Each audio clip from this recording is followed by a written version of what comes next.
Okay. Kocha, ongereni, mmeweza kupata sare dhidi ya Yanga Princess. Mchezo ulikuwa vipi hasa? Plani zako zote ulizozipanga zilienda kwa 100%? Kwa jina kwanza naitwa Ezekiel Chobanka, kocha wa CSC Queens. Kwa mpango mzima niliokuja nao, nilikuja na mpango wa kukabia kwenye middle block, alafu then niwe na shambulia kwa kushtukiza. Dakika 45 ulinilipa mpango ule. Alafu kipindi cha pili Yanga wakaja kivingine, wakawa wamebadilika, wakacheza vizuri kwa kutupress kwa juu. Tukatokea mistake ndogo kwenye marking, tukaruzi concentration, then wakapata goli moja. Goli la pili limekuja kupatikana baada ya wachezaji wangu muhimu wawili kutoka, wakati nafanya sabu wakarudisha goli la pili, then matokeo yote yalipatikana, na shukuru Mwenyezi Mungu. Siri nini hasa? Tumeona wachezaji wako wana energy kuanzia dakika mwanzo mpaka dakika 90 wanakaba, wanaenda kwenye space, lakini pia walikuwa wanakaba sana wachezaji wa Yanga Africans, Yanga Princess, mpaka wakawa wanatoka kwenye mfumo ambao mwalimu wao aliwaandaa. Siri hasa ni nini? Tunafanya mazoezi, nimewaandaa kwa fitness na walikuwa vizuri kama unavyoona, wana uwezo, wana energy ya kutosha, na bado ni vijana kwa wastani.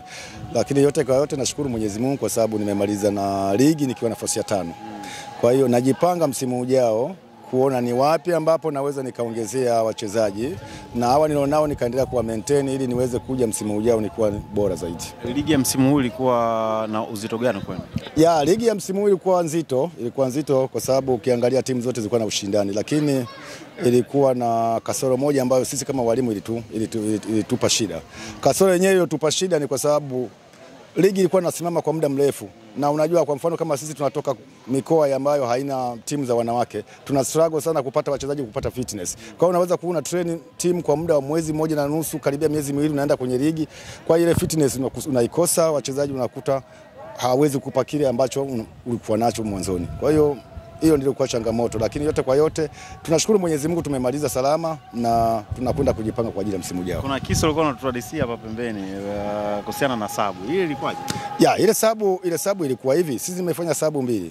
Kwa hiyo nikaona nahitaji niingize sabu ya 3 kwa sababu unaingiza kwa mkupuo. Mara ya kwanza nimeingiza mtu mmoja, mara ya pili mtu mmoja. Na ni sabu niliifanya si kwa makusudi kwa sababu ya matukio yalotokea uwanjani. Nikahitaji kufanya sabu ya kiufundi sasa ambayo nitaka niingize wachezaji 3. Naambia bado, wananiambia nafasi zimeisha. Baada ya kuwa Yanga amesawazisha ananiambia nafasi ipo. Hayo yote kwa yote ni mambo ya football.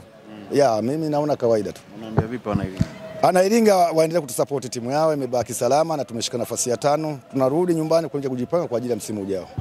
Asante sana.